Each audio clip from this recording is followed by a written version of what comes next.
여러분 안녕하십니까. 대구 MBC 뉴스투데이입니다. 추석 연휴 첫날인 오늘 대구 경북 지역은 구름이 많다가 낮부터 점차 맑아지겠습니다. 오늘 아침 최저 기온은 대구 20도, 구미 18.3도, 안동 17.8, 포항 20.8도 등이고 낮 최고 기온은 대구와 구미 30도, 안동 29도, 포항 27도로 어제와 비슷하거나 조금 낮겠습니다. 내일은 대체로 맑다가 오후에 구름이 많아지겠고 대구의 아침 최저 기온이 20도, 낮 최고 기온은 30도로 오늘과 비슷하겠습니다. 대구 기상대는 당분간 낮과 밤의 기온차가 10도 안팎으로 크게 나겠다며 건강관리에 유의할 것을 당부했습니다. 20년 가까이 방치되어 온 대구 북구의 옛 제1모직터가 우리나라를 대표하는 창조 경제타운으로 개발됩니다. 협의가 마무리 단계여서 이달 중순쯤 청사진도 발표될 것으로 보입니다. 서성원 기자가 취재했습니다. 19년 전 제1모직이 구미로 이전한 뒤 방치되어 온 9만여 제곱미터의 터가 우리나라를 대표하는 창조 경제타운으로 탈바꿈합니다. 창업 아이디어와 기술을 사업화하는 등 지역 인재의 창업, 중소, 중견 기업의 성장을 돕는 창조 경제의 중심지로 만든다는 것입니다.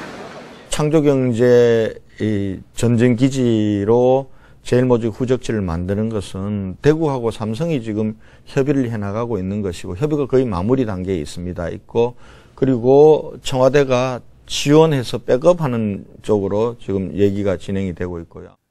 삼성은 용역 결과 등을 토대로 이 터를 창조 경제 존과 삼성존, 커뮤니티존, 아틀리에 존으로 구분해 조성하는 방안을 대구시에 제시했습니다.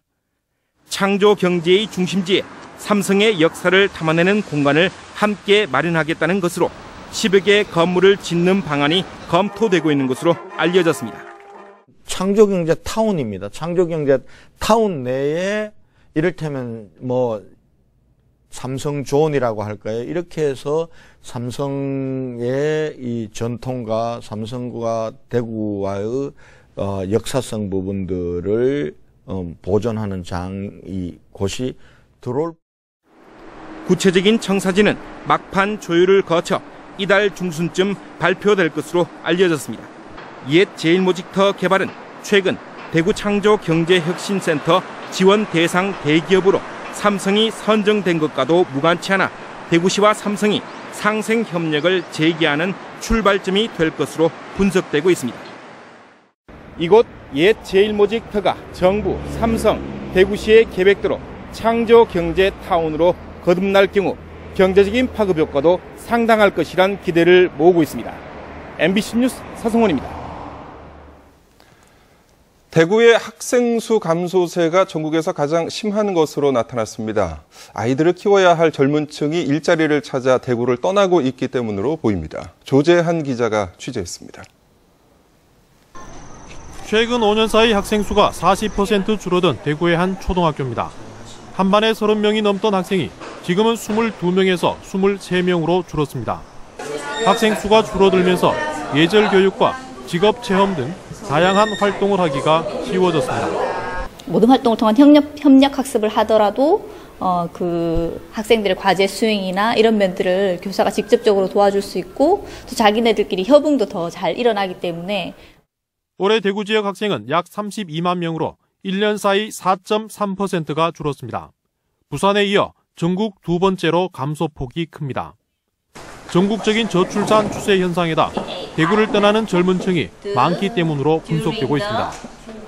대구시 교육청은 학급당 인원이 현재 23.1명에서 5년 뒤에는 21명까지 줄어들 것으로 보고 있습니다. 학급당 학생 수를 줄임으로 인해서 생활지도라든지 또 교수 학습 과정에서 미달 학생이 나온다든지 이런 거를 대폭적으로 줄이는데 많은 도움을 줄 수가 있습니다. 학생 수는 줄어들고 있지만 여학생 비율은 현재 47.1%로 해마다 꾸준히 늘고 있습니다.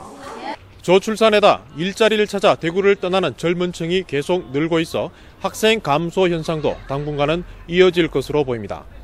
MBC 뉴스 조재한입니다. 오늘부터 본격적인 추석 연휴가 시작됐는데요. 도로 정체를 피하기 위해서 일찌감치 고향으로 떠나신 분들 많으시겠죠. 대구 경북 지역 고속도로 현재 상황 어떤지 한국도로공사 경북본부 연결해서 알아보겠습니다. 김보연 리포터 전해주시죠. 네, 추석 연휴 첫날입니다. 언제 출발할까 계획들은 다들 세우셨나요? 지금 현재 고속도로 모습 살펴드리겠습니다. 지금 보고 계신 곳 경부고속도로 쪽입니다. 동대구 분기점 쪽인데요. 보시다시피 양방향 모두 아주 편안하게 주행하실 수가 있겠습니다. 경주에서 진입해서 축풍령권까지 아주 편안하게 통과를 하고 있는 모습이고요. 다음은 중앙고속도로 쪽 보시겠습니다. 네, 지금 다부터널 입구 쪽으로 보고 있는데 지체가 전혀 없는 상태입니다. 아마 다부권으로 해서 오늘 낮 시간대 밀리지 않을까 예상을 하고 있는데요. 지금 현재는 중앙고속도로 전 구간 편안하게 통과하실 수가 있겠습니다. 다음은 중부 내륙고속도로입니다. 보시다시피 지금 낙동 분기점에서부터 정체가 되고 있는데 이 정체가 이미 어제 오후부터 시작이 된 상태입니다. 지금은 여기서부터 시작해서 상주권까지 거의 10km 구간 지체가 되고 있는데요. 여기에다가 낙동 분기점 쪽으로는 정체도 심한 상태에다가 안개까지 껴있기 때문에 더욱더 주의를 해주셔야 되겠습니다. 이상 한국도로공사에서 김보연이었습니다. 어제 오후 3시 10분쯤 경북 칠곡군 가산면의 한 교차로에서 41살 조모 씨가 몰던 5톤 화물차가 맞은편에 있던 승용차 2대와 화물차 등 석 대와 충돌했습니다. 이 사고로 승용차 운전자 59살 최모 씨가 숨지고 최 씨의 딸과 다른 승용차 운전자도 다쳐 병원에서 치료를 받고 있습니다. 경찰은 운전자와 목격자를 상대로 정확한 사고 경위를 조사하고 있습니다.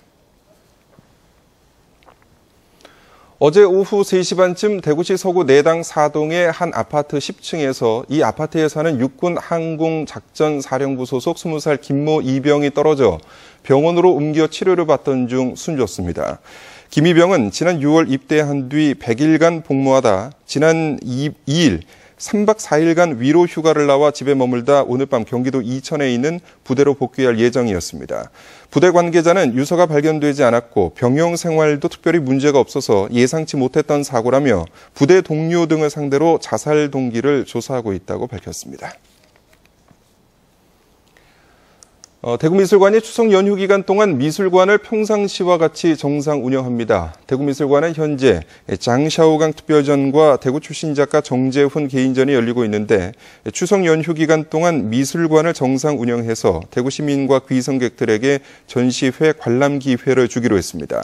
특히 추석 당일인 8일에는 관람료를 받지 않기로 했고 관람객의 편의를 위해서 지하철 2호선 대공원역에서 미술관까지 운행하는 순환버스도 평상시와 같이 운행하기로 했습니다.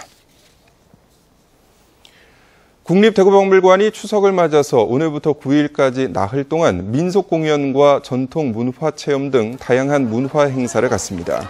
이 기간 동안 박물관 앞마당에서는 대구 무형문화재 2호인 비산농악, 날매복춤 공연이 열리고 해솔관 야외마당에서는 집고리와 줄넘기 등 지푸를 이용한 놀이용품 만들기, 한지 공예체험, 천연 염색체험 등 다양한 체험 행사가 이어집니다. 또 해솔관 강당에서는 가족 단위로 즐길 수 있는 영화를 매일 2차례씩 무료로 상영하는데 한지와 염색체험은 재료비 2,000원을 내야 하고 나머지는 무료입니다. 메모리 하면 떠오르는 뮤지컬 바로 캐츠인데요. 캐츠 오리지널 팀이 최고의 캐스팅으로 6년 만에 대구를 찾았습니다. 윤태호 기자가 취재했습니다. 세계 4대 뮤지컬 가운데 하나인 캐츠가 다음 달 대구에 상륙합니다. 오리지널 팀이 대구 무대에 오르는 건 지난 2008년 이후 6년 만입니다. 2003년 오리지널 팀이 서울이 아닌 대구에서 첫 무대를 장식해 전국적인 화제가 됐고 지방 최초로 30회 장기 공연을 하면서 객석 점유율 99%를 기록해 대구의 뮤지컬 저변 확대에 큰 역할을 하기도 한 작품입니다. 대구 시민들에게 친숙한 작품이다 보니 티켓 예매도 호조를 보이고 있습니다. 지난 7월 7일 티켓 예매 시작과 동시에 하루 만에 4,000장이 팔렸고 현재 객석 점유율이 70%를 기록하고 있습니다. 그 자막 없이도 사람들이 충분히 공감할 수 있는 그런 부분들이 특별한 점이라고 할 수 있고요. 그다음에 고양이들의 세상에서 느낄 수 있는 어떤 그 내면을 인간 사회의 그 희노애락을 같이 접목해서 할 수 있는 공연이라서 이번 공연은 최고의 캐스팅으로 주목받고 있습니다. 세계적 연출가와 안무가인 트레버 넌과 질리언 린이 팀을 이끄는 가운데 뮤지컬 위키드에서 엘파바 역을 성공적으로 수행한 에린 코넬이 주연을 맡아 브루의 명곡 메모리를 선사할 예정입니다. 전 세계가 극찬한 오리지널 공연의 감동을 맛볼 수 있는 뮤지컬 캐츠는 다음 달 3일부터 19일까지 17일 동안 계명 아트센터에서 공연됩니다. MBC 뉴스 윤태호입니다. 한국은행 대구경북본부가 올해 추석 직전 열흘간 지역에 공급한 화폐는 총 6,145억 원으로 지난해 5,512억 원보다 11.5%가 증가했습니다. 화폐 종류별로는 5만 원권이 전체의 51.7%를 차지해서 가장 많았고 만 원권이 43.8%로 뒤를 이었습니다. 같은 기간 환수된 화폐는 모두 314억 원으로 전년에 612억 원보다 48.7% 줄어 시중에 자금이 많이 풀려 있는 것으로 집계됐습니다. 지난달 지역 상장법인의 시가총액이 전월에 비해 소폭 상승했습니다. 한국거래소 대구사무소에 따르면 지난 8월 지역 103개 상장법인의 시가총액은 45조 4,800여 원으로 전월에 비해 0.53%, 금액으로는 2,400억 원이 증가했습니다. 거래량은 511만 주로 전월에 비해서 10.5% 줄었고 거래 금액도 3조 4,900억 원으로 9.2%가 감소했습니다. 유가증권 시장에서는 세원전공과 CS홀딩스, 대형포장이 가장 많이 올랐고 코스닥 시장에서는 LNF와 세로닉스, 에코플라스틱 순으로 상승했습니다. 대구지방법원은 여직원을 성폭행하고 강제추행한 혐의로 불구속 기소된 섬유업체 대표 A씨에 대해 징역 3년을 선고하고 법정 구속했습니다. A씨는 지난해 7월 자신이 운영하는 섬유업체 사무실에서 여종업원 41살 B씨를 강제로 성폭행한 데 이어 지난 8월에는 B씨의 특정 신체 부위를 강제로 만져 성추행한 혐의로 기소됐습니다. 지난해 대구에서 발생한 뺑소니 교통사고가 경기, 서울에 이어 전국에서 세 번째로 많았습니다. 강기윤 새누리당 의원이 경찰청 자료를 분석한 것에 따르면 대구는 지난해 674건의 뺑소니 사건이 발생해 전국 3위였고 사상자도 1,012명으로 역시 경기와 서울 다음으로 많았습니다. 하지만 범인 검거율은 99.1%로 전국에서 가장 높았습니다. 뺑소니 검거율이 가장 낮은 곳은 경북경찰청으로 589건 발생해 494건을 해결해서 83.9%에 불과했습니다. 프로축구 대구FC가 오늘 저녁 7시 대구 스타디움에서 고양을 상대로 K리그 챌린지 25라운드 경기를 갖습니다. 대구FC는 올 시즌 맞대결에서 1승 1패로 팽팽한 균형을 이뤘지만 리그 하위권인 8위 고양을 상대로 승리를 거둬 오늘부터 펼쳐질 4번의 홈 경기에서 부진을 탈출하고 승강 플레이오프 진출을 위한 4위권 확보를 노리고 있습니다. 한편 추석 연휴를 앞두고 펼쳐지는 오늘 경기에서 대구FC는 추석 명절 전통놀이 한마당과 전통시장 온누리 상품권 증정과 같은 패밀리데이 이벤트를 준비하고 있습니다. 지난해 서울과 대구에서 총기 사고가 잇따랐던 가운데 실제 총기가 국내에 꾸준히 밀반입되고 있는 것으로 나타났습니다. 국회 기획재정위원회 소속 새누리당 박명재 의원이 관세청에서 제출받은 국정감사 자료에 따르면 지난 2010년부터 올해 7월까지 국내에 들여오다 적발된 모의 총기 등 불법 총기류가 750정에 이르고 있습니다. 이 가운데 실제 총기류도 76정으로 연평균 18정이 반입됐습니다. 박 의원은 관세청이 밝힌 수치는 단속 실적이라 실제로 어느 정도의 밀수 총기가 유통되고 있는지 정확한 집계조차 어렵다며 관련 규제와 제도를 현실에 맞게 바꾸고 처벌을 강화해야 한다고 주장했습니다. 경북소방본부는 추석 연휴 주요 고속도로와 공원, 묘지, 교통사고 다발 지역에서 119 소방헬기 특별 순찰을 실시합니다. 소방본부는 교통사고 발생 등으로 인해 응급환자가 생겼을 때 골든타임 안에 응급처치를 하고 병원으로 이송하기 위해 항공순찰을 강화한다면서 안동 하회마을과 경주 양동마을 같은 화재에 취약한 지역도 순찰하기로 했습니다.